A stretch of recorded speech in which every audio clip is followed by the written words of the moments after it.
we've got a very, very special treat for all of you. We don't usually do mystery guests, but we're going to do one right now. We have a mystery guest who is walking into the studio right now with massive news to share. I teased a free agent who will be coming on this program to announce where he will be fighting next, where he has signed. Let us welcome him in right now. A lot of you very familiar with this man, one of the most recognizable faces in combat sports. There he is, Jack Swagger. How about this? This is straight out of pro wrestling right here. Mystery guest, I love it. AKA Jake Hager. How are you, Jake? I'm excellent, man. This is so much fun. Oh my gosh, you're telling me. What a dream, right? Yeah, I'm sure. A dream for you. You have been all over the world. Thank you for coming in. I really appreciate it. Man, thank you for having me. Jack or Jake? Jake. Jake Hager is here in studio, the former WWE heavyweight champion, ECW champion, All-American, University of Oklahoma, the man, 10 years in World Wrestling Entertainment. You have left World Wrestling Entertainment as of earlier this year. You are the king of the indies now. You're fighting for the indies. You're all over the world. Stand up for the indies. Yes, I like it. Hashtag. But you have some news to break, and let's not beat around the bush. What's your news, my man? Well, I'm glad that I was able to come on the MMA Hour and announce this. I have signed with Bellator, and I will be fighting heavyweight for them in 2018. Wow.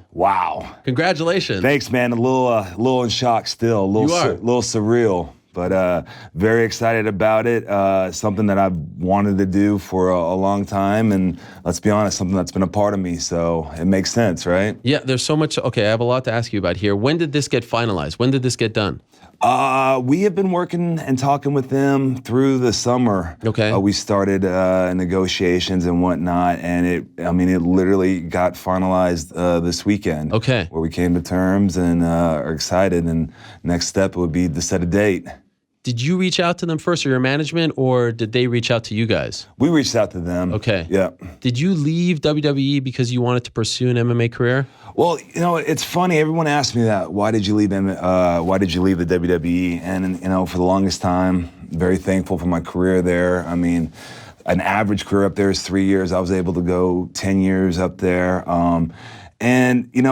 For the longest time, it's like, why did I leave? And I think it becomes very obvious, like, this is why I left the WWE.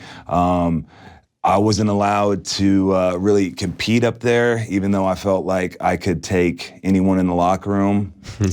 And now it's such a popular time to be a pro wrestler, to be in combat sports, to be an MMA fighter, where you can really take your opportunity and put it in your own hands, your own hard work. And that's really why I left.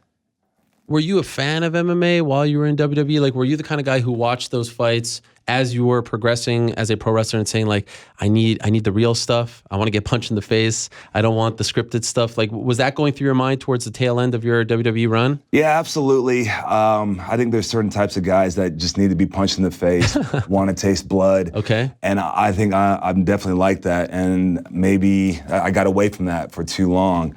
And so I've always been a fan of MMA. I've been wrestling since I was 5 years old. And so some form of that always transcends to me, and big fan of what they're doing. Awesome working with Bellator. So excited to be with a company that values its assets and its talent, and really is going to put 100% towards it instead of, the other way. Okay. That seems like, as the kids say, maybe some shade towards the UFC. Is that what the kids say these days? Well, it's not shade because it's the truth. I mean, you can just see how certain people get treated up there, and it was crazy. It's like, it's like, are you serious? So it was time to move on, and just really excited for the first time in a decade, my hard work, my dedication will directly pay off to my results. You're represented by one of the best managers in the game, Danny Rubenstein. Whoa, the man, shout out. The man, Ruby Sports. Ruby Sports. A fellow Sooner. Yes. Did you guys talk to any other organizations like the UFC, Asia, One? I don't know. Or was it just Bellator? Did you know that that's where you wanted to go? We reached out to UFC, but in our heads the whole time, Bellator was the end run. That's where we wanted to go. Like I said, they just seem like a company that values its talent and its assets. And I think it's on the rise. Like, you see what Bellator's doing with the roster that they bring in, not only at heavyweight, but at all weights. It's really becoming great and tough all the way through. It's very exciting to be a part of that. it just seemed like the best fit for me. Like, I know everyone's gonna say, hey, you've never fought MMA before. Well, 12 years ago, I was never a pro wrestler, you know, so it just seemed like a good fit, and working with Rich and Scott, I could tell, like, it feels kind of corny. It sounds corny, but it feels meant to be. Since March, did you train in MMA? Did you spar? Do you know what it's like to get punched in the face? Have you done jiu-jitsu? What have you been doing as far as your MMA is? Because I know you still wrestle, right? Yep. You still go around, you travel. You were just at a show, I think, this past weekend, correct? Yeah, we had a big show this past weekend at the Cow Palace. It was really cool. Oh, wow. Legendary arena. Yeah, first time to work there, believe it or not, with APW. So what, as far as MMA, have you been doing since you left? So I've been training with Ybor City Jiu-Jitsu in Tampa. Okay, that's where you live? That's where I live. Okay.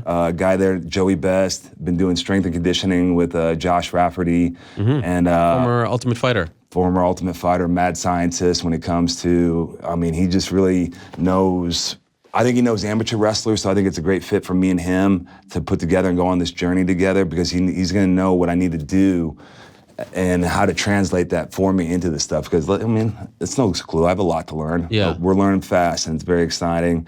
And then been doing a lot of boxing as well. Okay. So is that your team?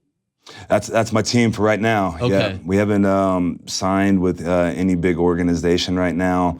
Kind of been like doing it under wraps. One, because I do and go pro wrestle every weekend. So training wise, it's like kind of have to be on my own schedule and put it in there.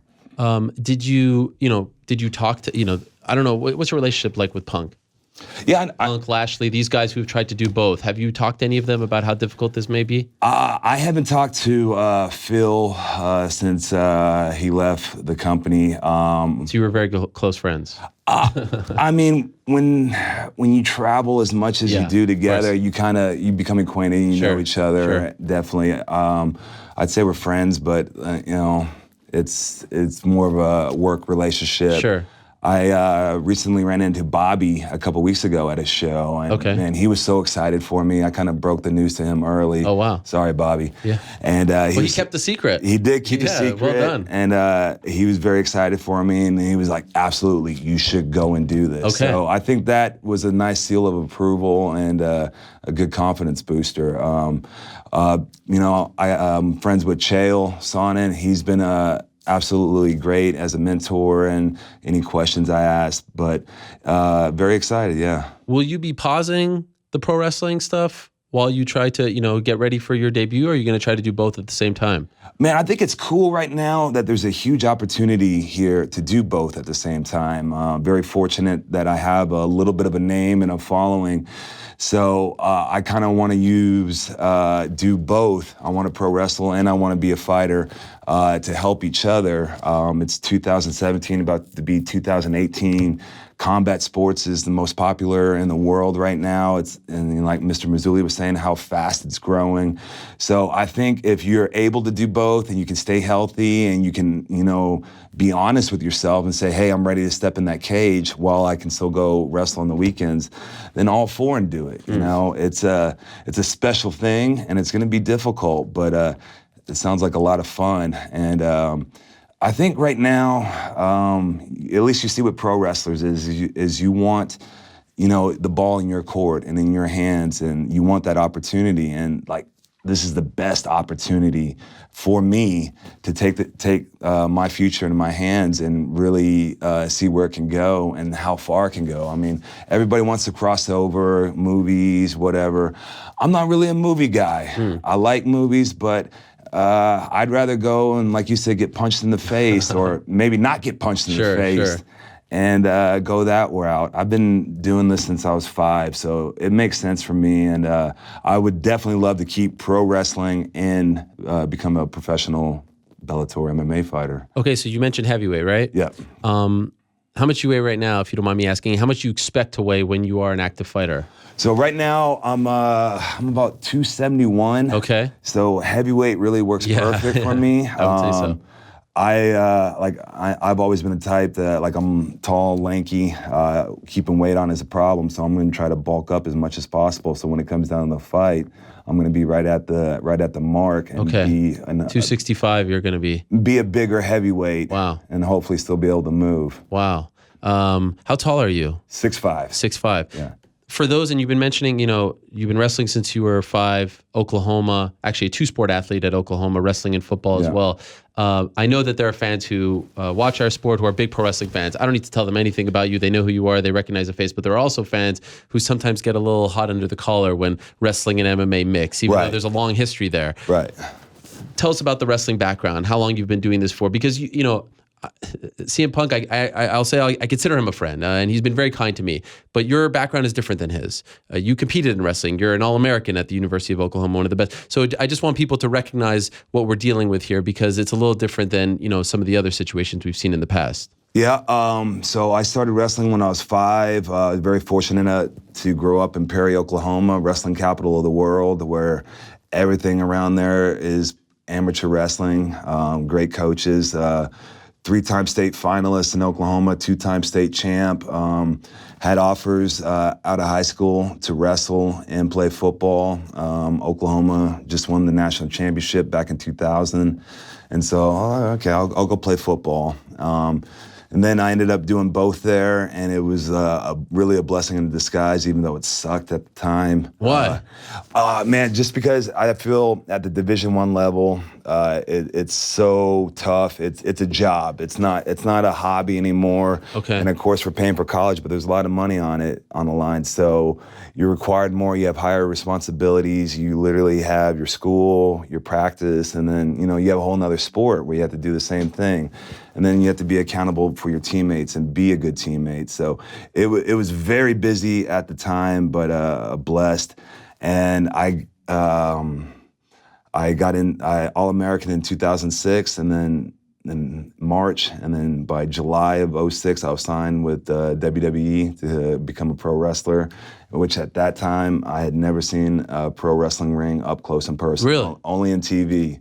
Were you a fan growing up? Yeah, I was a fan. Okay. I got into the Monday Night Wars in the 90s, when I was in junior high and whatnot. And of course, growing up. Right. You're 35, correct? Yes, sir. Okay. Yeah. And so, been a fan. Look, I mean, wrestlers are all kind of the same. Any type of wrestling that we can get our hands to, we jump at. And, if there was a wrestler in here right now, I'd probably want to go takedowns. That's right. If we're messing around or whatnot. You are a product of Jim Ross as far as wrestling is concerned. The Oklahoma connection, was he the one that signed you? Jim Ross and Jerry Briscoe were the guys. Right. Another Oklahoma guy, right? Oklahoma State guy. Did you want to become a pro wrestler? Did they approach you and say, hey, this would be good for you? It was really cool that worked out. It takes a little bit of luck to get anywhere in this life, and I met them halfway through, and they were great. They understood that, I have college, I have university, so they were like, finish school, and then if you want to come do it, absolutely. They were like, you're so tall. And all my life, I was like, why don't you play basketball? I was like, I'm just not a basketball guy. I can jump, but I'm not a basketball guy. And so I actually tried to find every other job I could before I graduated. Really? To iron out okay, this is the best opportunity. I knew what a huge opportunity it was at the time, but I had a degree in finance and I wanted to go into that field, but that was 2006. So I'm so glad I didn't go into that field at the time. And I went out for a tryout, and man, everything was cool. And it was out there for a week, and never had done any of the stuff before, touched the ring and gone through training for it. And it was definitely an eye-awakening experience and a lot of bumps and bruises, but it worked out because the amateur wrestling helped me so much with the technique. Right. I was able to adjust and get there faster, and I'm going to rely on that same amateur background when crossing over into MMA. Obviously, MMA nowhere near as popular back then as it is today. Did you ever consider out of college going into MMA? Did that ever cross your mind?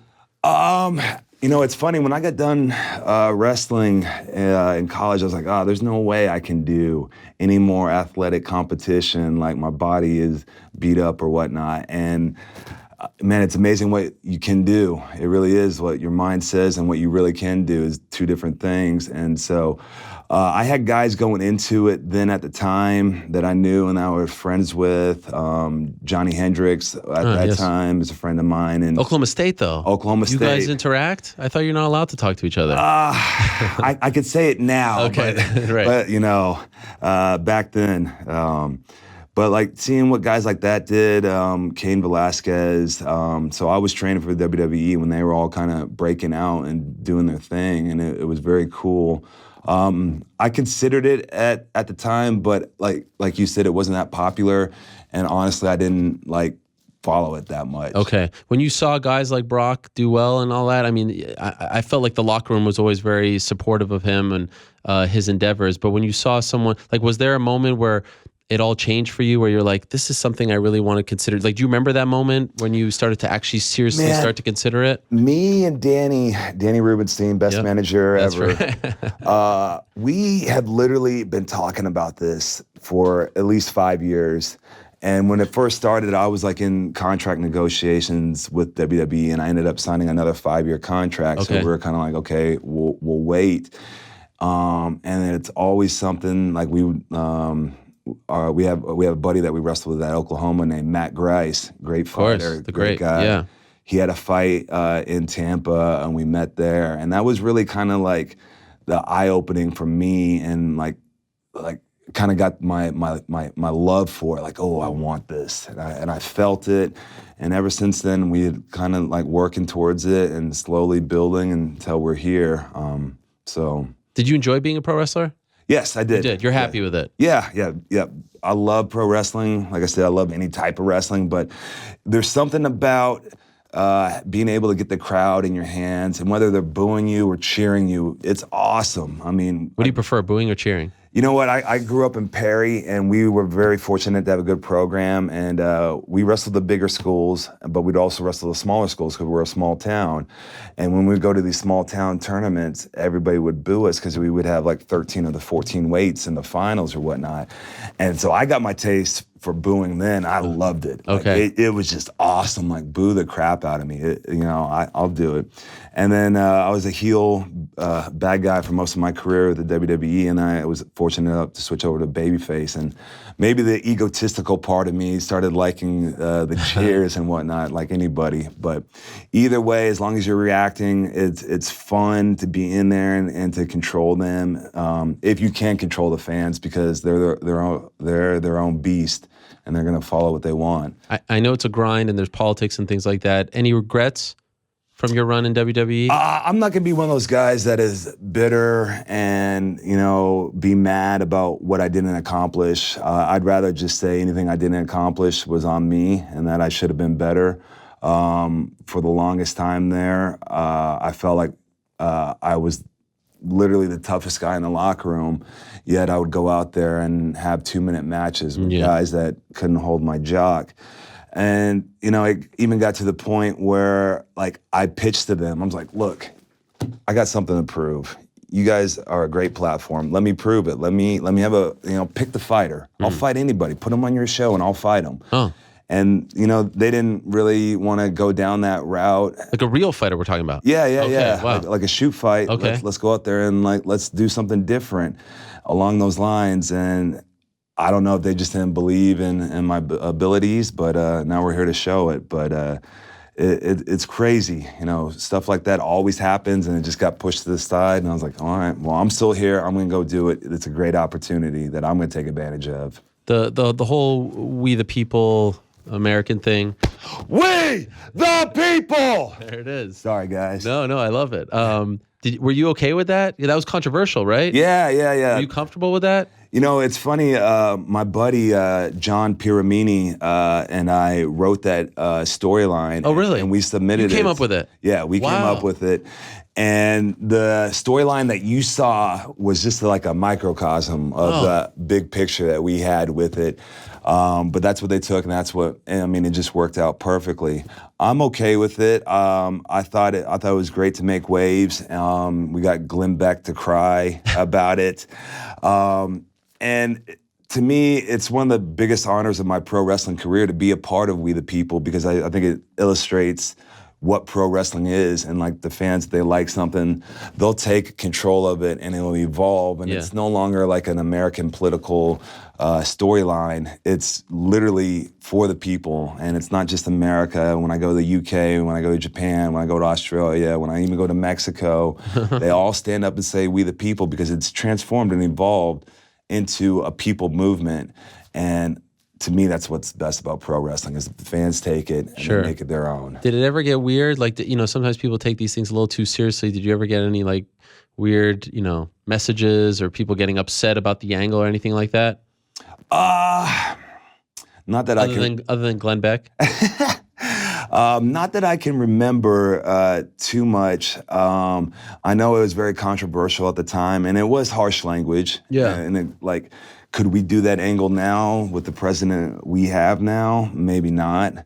Maybe it gets stamped on too much. But for the most part, I felt like everyone understood what we were doing. And it was cool. I was fortunate enough to work with a Mexican superstar to just play up that angle even more. Yeah. And it was one of those things that you can't really control it or write it. It just has to happen and come together. It's a special dynamic. Was that your best time in WWE? The most famous, favorite angle that you've had?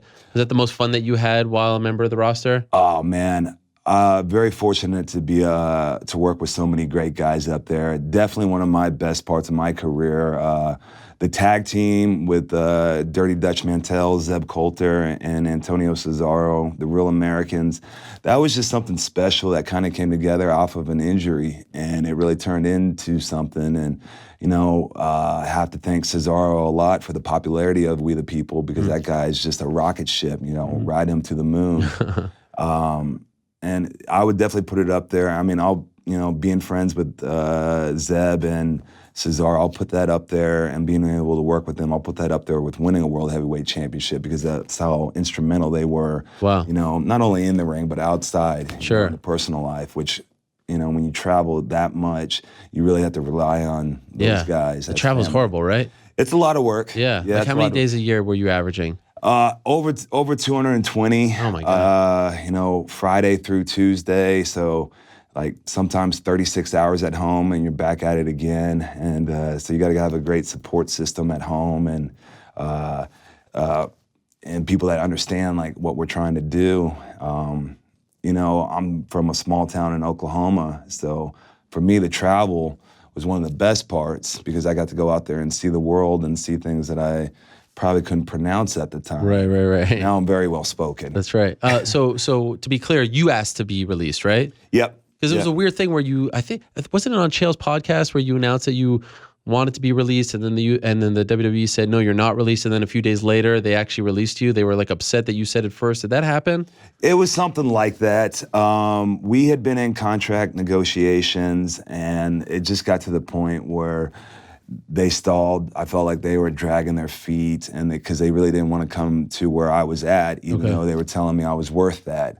Huh. And so I got tired of it. I know I think because it was right around the WrestleMania, that they didn't want anything like that out. So I just got tired of waiting, because it had literally been about 5 months since November that we had been doing this, and they still weren't, taking weeks to do things. And so took the ball in my own hands and made the announcement, which I'm sure they didn't like, because they like to make the announcement. Sure. It's funny, in pro wrestling, perception is reality. I'm sure that it is a little bit with MMA.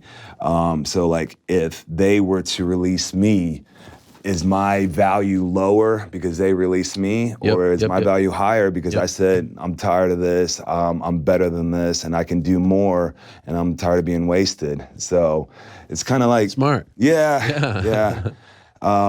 So be careful what you wish for, but here we are. How is it going back to the indies? Small shows, small arenas. For the most part, Cow Palace is obviously legendary, but I'm sure you're not MSG, things like that.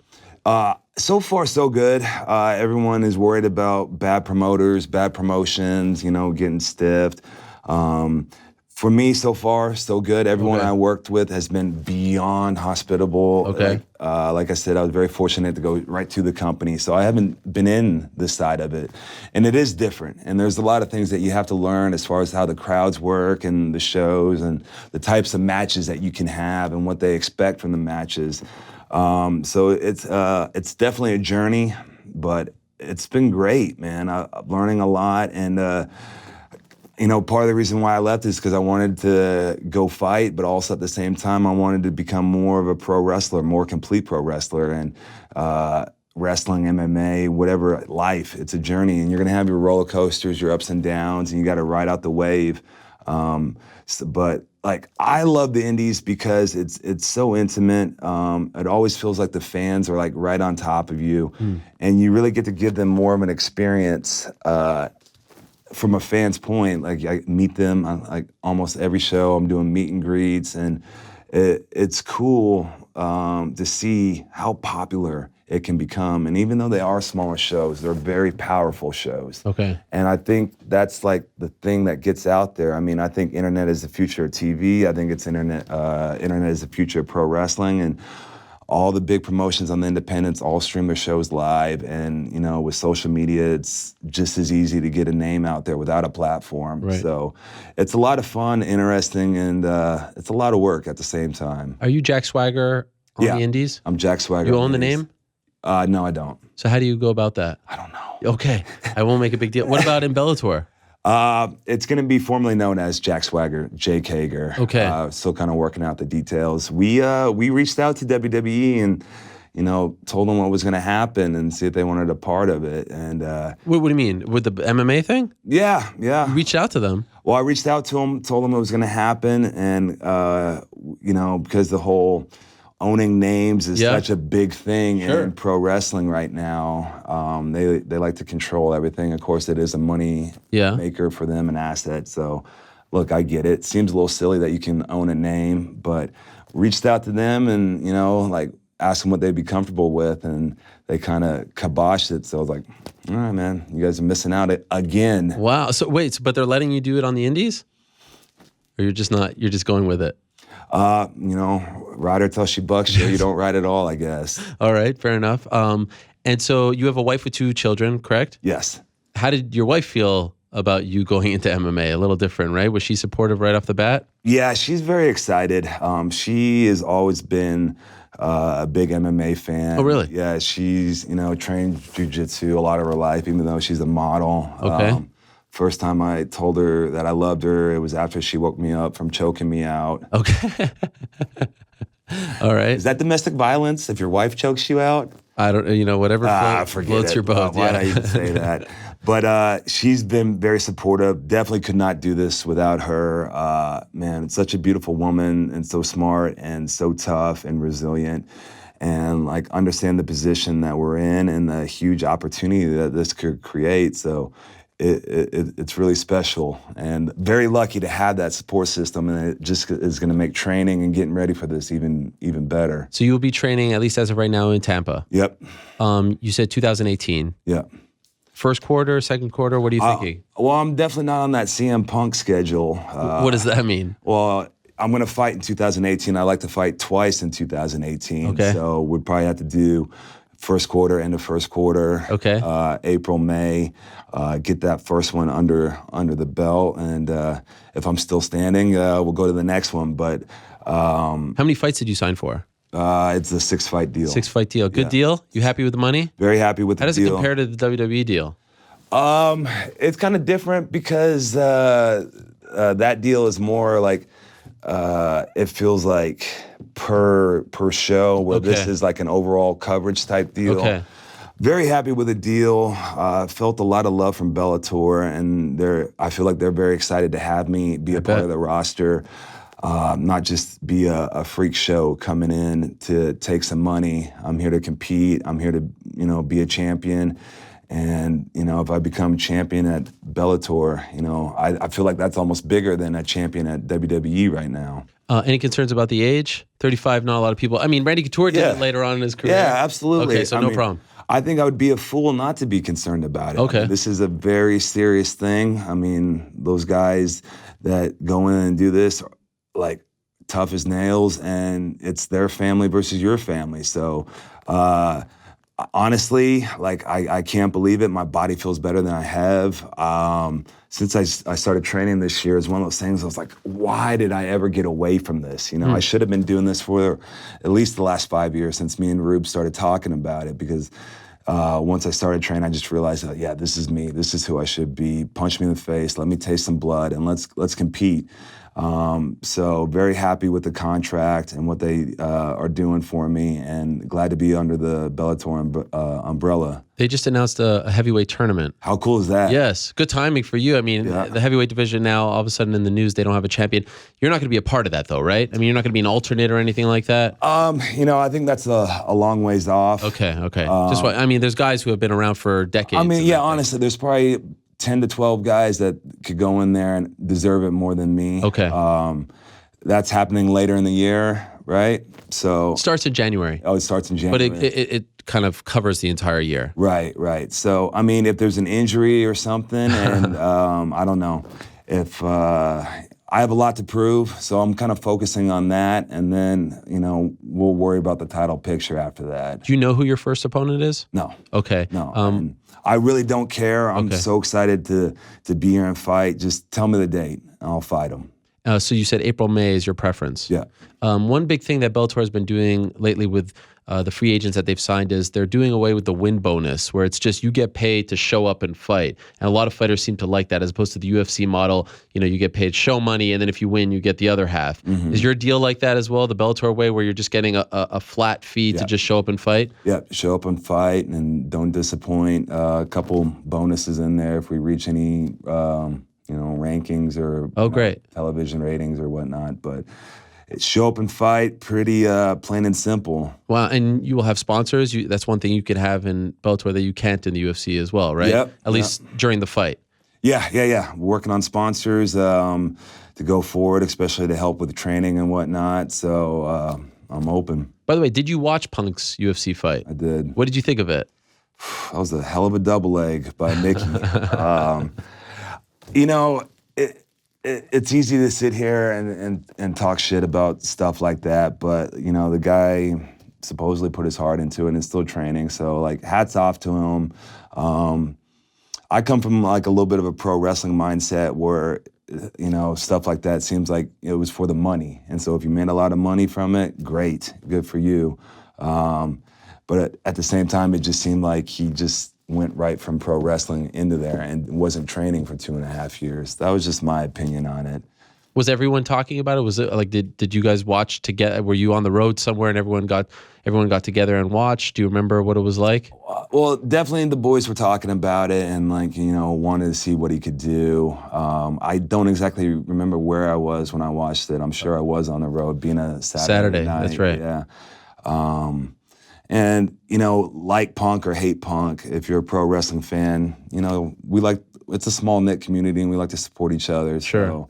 So, sad to see it went down the way it did, but I hear he has another fight possibly coming up. So we'll see if anything has changed. You mentioned talking to Bobby Lashley. I don't know what your relationship was like with Brock. Did you get his take on anything? Because, his is probably more like yours in the sense that wrestled in college and then made the switch over. Mm-hmm. Did you talk to him at all about this move? No, I'm friends with Brock. Does he have a cell phone? Does he even use phone?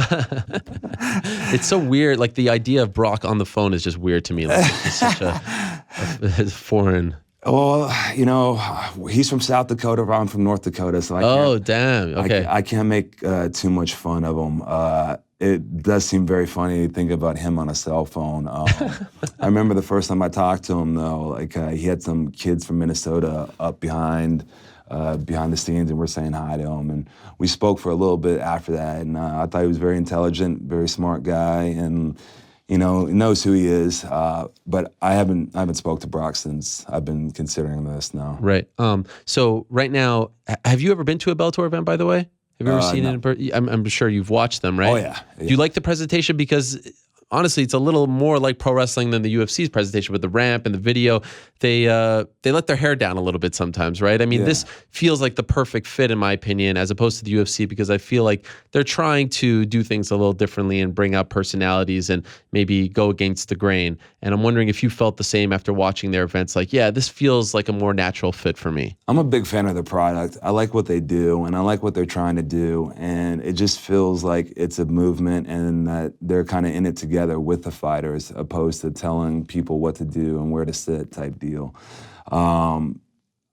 Their setup is very similar to a WWE setup, which is cool. But I think in 2017, everything everything has aspects of pro wrestling related to it. So it's going to be very interesting to see where they go. And I think they have, the MMA world watching them to see what's going to happen next. And you always want to be on the cutting edge and trying stuff. And if it doesn't work, we'll try something else type deal. I grew up, I was a gigantic pro wrestling fan, like just obsessed with it. Bret Hart was my guy. And then over time, I kind of transitioned away. Now doing this full time, I feel like I get the same satisfaction out of MMA that I did in as a pro wrestling fan because of the unpredictability of MMA. I found that wrestling became too predictable.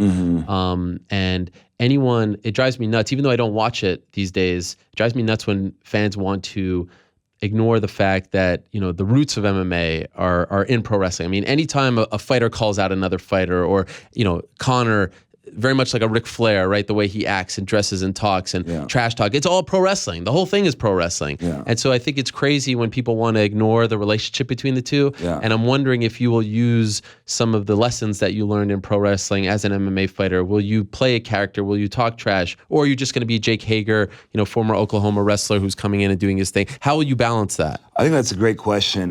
Like right now, I want to be very respectful to the MMA community and not just be some guy like, oh yeah, I can do this. Okay. I'm ready to come in and work hard, and I don't care who I fight, I'll fight them.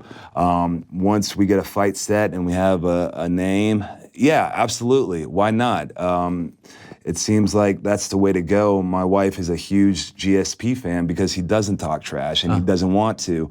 But you can't ignore the entertainment side of this. Sure. It's like the character side is very important, and whether like you're a great fighter or not, if you have a great character, it does help a lot. And so you have to weigh it and you have to be smart on how you do it. But absolutely, like I think you have to go in there with a character and like not just character, some swagger, some confidence, and like know who you are and be ready to say that. Yeah, pardon the pun. I think a lot of the fans were wrestling with the idea of CM Punk. Like when he came in, they wanted pipe bomb CM Punk. Yeah. And he was a very respectful and sort of calm CM Punk. And they were like, where's that guy who was, talking smack about Vince and Triple H and stuff? They wanted that guy. And so I think it's a tough, because we sort of typecast you guys like, oh, you're that character. You're not. You're not the We the People guy, that we saw on TV. I mean, there's elements, of course. And so they want to see the character in the MMA world. They don't want to just see like the Sunday morning getting coffee guy. You know what I mean? Yeah. So there's a balance there, right? I think Brock did a good job of balancing the two very well. He seemed like the same guy in WWE as he was in the UFC. Well, maybe I'll bring in Zeb and I'll have a mouthpiece. There's definitely the two sides of it that you have to do, and I think you absolutely hit the nail on the head that people did want that. I think since Stone Cold, everybody wants to tell their boss and flip them the middle finger. That's right. And that inspires people. That inspires people to go to work easier or, go work out harder or something like that. So it's very important, and definitely that's something that's going to be important moving forward. Do you have a dream match? Like one guy you'd love to fight? Man. Maybe not right away, of course, but work towards that? I've always been a fan of Big Country. Oh, wow. Okay. I like his style. He doesn't look like a typical fighter, but just got an iron jaw and, he's got a good gas tank for his size. And so I think right now that'd be a dream fight. And he just so happens to be in Bellator. Wow. How about that? Isn't that weird? How far away do you think we are from that? Let's see. I mean, if I can be honest, I've been training for about 8 months now. Like I said, we'll probably be fighting in April or May. I think until that I had that first fight, it's hard to tell. Okay. But who knows? Okay. Maybe this just comes to me really fast and we get there sooner.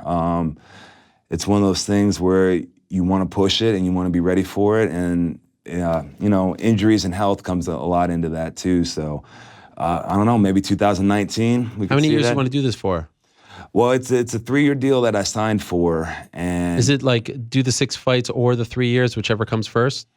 No, it's 6 fights in 3 years. Okay. It's like 6 fights in 3 years. Okay, but what if like you only get 4 fights in 3 years? Does the contract expire? No. Okay, it keeps going. Yeah, okay. I'll just extend. Okay. Keep going until we get there. And we make it to 4 fights, I'm sure other things will happen besides that. So, okay.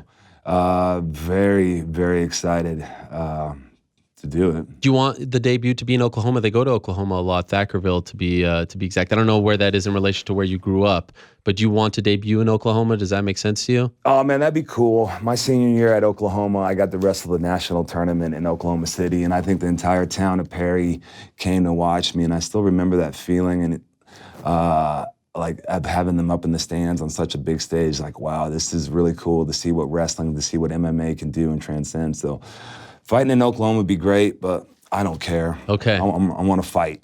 Well, this is exciting. Congratulations. I Ariel, appreciate you making the trek. You came in just for this, and that means a lot. Thank you very much to you and Danny and the Bellator team for making this happen. And I think a lot of people are going to be pulling for you. I saw my Twitter just exploding with the news. You kept it under your hat for a very long time. Wow. I was nervous about it. That's why I said mystery guest. I didn't want to announce that you were coming in because I felt like people would start digging. You did a good job. Well, we proved in 2017 that secrets can actually happen. People can keep secrets. We worked them, didn't we? Yes, we worked them. Very well said. Jake, congratulations. Good luck to you. Keep us posted on your progress, and I wish you nothing but the best in 2018. This is going to be a lot of fun. Thank you, and thank you to the fans of the MMA world. I will not disappoint, I promise. Thank you so much. My man Joe is going to walk you out over there. Safe travels home. Good luck to you, and I'd love to have you, closer to the fight. We'll talk about the progress and the debut and everything like that. Very curious to see how this goes. Awesome, my friend. All right, there he is. Jake Hager, thank you so much. All the best to you. We the people. Do your thing, my man. There he goes, the former WWE heavyweight champion, former ECW champion, All-American at the University of Oklahoma, and now a member of the Bellator MMA heavyweight roster. How about that one?